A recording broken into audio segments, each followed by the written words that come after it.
នេះមិនមែនជាការងើបមុខមាត់វិញទេវើយនេះជាដង្ហើមរស់ដែលពួកយើងយកជីវិតទៅបដូរមកហ្មងថ្ងៃក្រោយបើមានអេវ៉ាន់បែបនេះទៀតមកកន្លែងខ្ញុំនៅភោជនីយដ្ឋានហុងសេង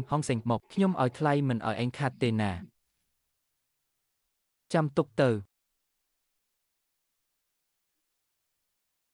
ពួកឯងទាំង3នាក់មុខចម្លែកណាស់តើទើបមកលក់អេវ៉ាន់នៅស្រុកឈីងស៊ុយលើកដំបូងសោះហ៊ានធ្វើរឿងផ្អើលគេផ្អើលអញម្លេះមានការអី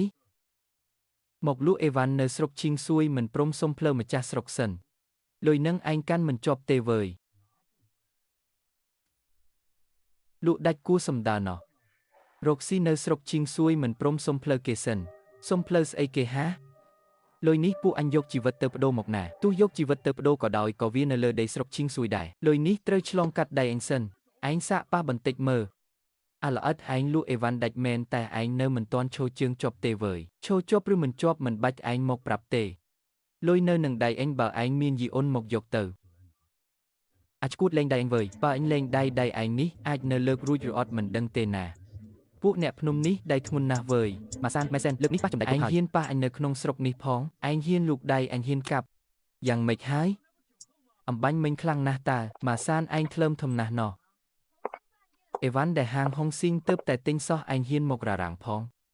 ថៅកែសិនឈែនខ្ញុំគ្រាន់តែប្រាប់ពួកវាពីច្បាប់ទម្លាប់តើច្បាប់ស្អីលុយនេះហាងហុងស៊ីងខ្ញុំជាអ្នកទូទាត់ឲ្យអញលូកដៃចង់យកលុយនឹងគឺចង់រករឿងជាមួយខ្ញុំហើយថៅកែសិនក្នុងស្រុកនេះមិនមែនមានតែអ្នកឯងជាអ្នកសម្រេចឯណាយ៉ាងហោចណាស់នៅផ្លូវមួយខ្សែនេះសម្ដីខ្ញុំមានតម្លៃជាងអាច្បាប់កាក់សំណល់ឯងនឹងឥឡូវនាំកូនចែឯងទៅឲ្យឆ្ងាយទៅបានថ្ងៃនេះទុកមុខឲ្យថៅកែសិនចុះតែអាល្អិតឯងចាំទុកទៅចូលមកដល់ក្នុងស្រុកមិនមែនមានអ្នកចាំជួយឯងរហូតទេវើយឯងក៏ត្រូវចាំដែរលើកក្រោយបើហ៊ានលូកដៃទៀតអញមិនមែនត្រឹមតែស៊ីផុយឯងទេវើយហ៎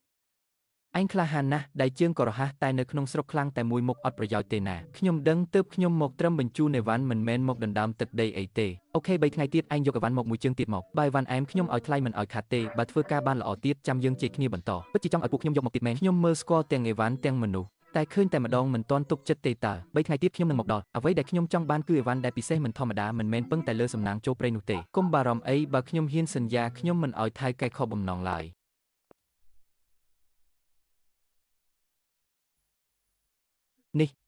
នេះលុយយើងរកបានមែនធំធាត់ប៉ុណ្ណេះហើយទើបតែធ្លាប់ឃើញលុយច្រើនបែបនេះទេវើយ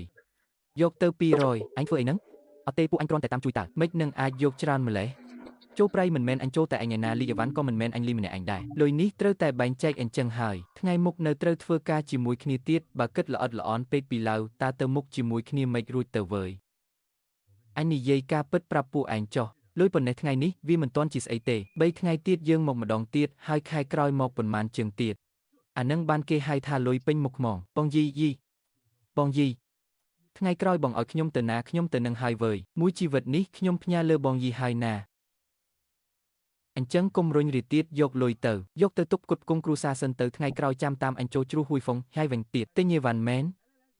មោះមើលខាងក្នុងសិនមកអេវ៉ាន់ថ្មីហ្មងលើកមុនអាមួយនេះរើសអើងពួកយើងក្រសំបីតែញឹកមកមើលក៏មិនព្រមផងមនុស្សពឹងសំលៀកបំពាក់ឆ្កែពឹងអំណាចកុំខ្វល់ជាមួយវាអីខ្ញុំយកអំបិលឈើគូសខ្សែពួរអន្ទាក់ថ្នាំខាត់ឈាមនិងទំពូដែកចាំបន្តិចទៀតខ្ញុំមកយកចំពីមខ្លីធំ2និងកាំបិតតូចមួយទៀតទិញរបស់អស់នេះធ្វើអីហ្នឹងចង់ចូលព្រៃជ្រៅមែនច្រកហួយហ្វុងកន្លែងនឹងសាហាវណាស់ណាអ្នកហ៊ានចូលទីនោះមានមិនច្រើនទេគេចូលមិនចោះមិនមែនមានន័យថាខ្ញុំចូលមិនបាននោះទេបងយីលើកនេះពួកយើងប្រកាសជាវីលុកឲ្យចាស់តែម្ដងហើយមិនមែនវីលុកចាស់ដែរទេតែត្រូវដណ្ដើមយកផ្លូវនឹងឲ្យបានមុនពេលអ្នកផ្សេងដឹងខ្លួនបងចង់និយាយពីចៅវ៉ាន់ខួយឆាវ៉ាន់ខួយមិនដឹងមិនប្រកាសថាថ្ងៃស្អែកវាមិនដឹងឯណាពេលវាដឹងរឿងនឹងវាច្បាស់ជាលូកដៃចូលហើយអញ្ចឹងហើយបានជាយើងត្រូវចូលជ្រោះហួយហ្វុងសិនដើម្បីកាប់មួយក្តារធំមុនពេលវាចាត់វិធានការចូលប្រៃទៀតហើយអាល្អិតនេះមិនខ្លាចមកមែនវើយខ្លាចស្អីឥឡូវគេលក់បានថ្លៃខ្ពស់កប់ពុកនៅឯស្រុកនោះតើបងយីបងអត់សំដីពួកវាសុទ្ធតែចំណានបើវាចំណានទៅយើងគិតតែពីរឿងរកលុយបានហើយ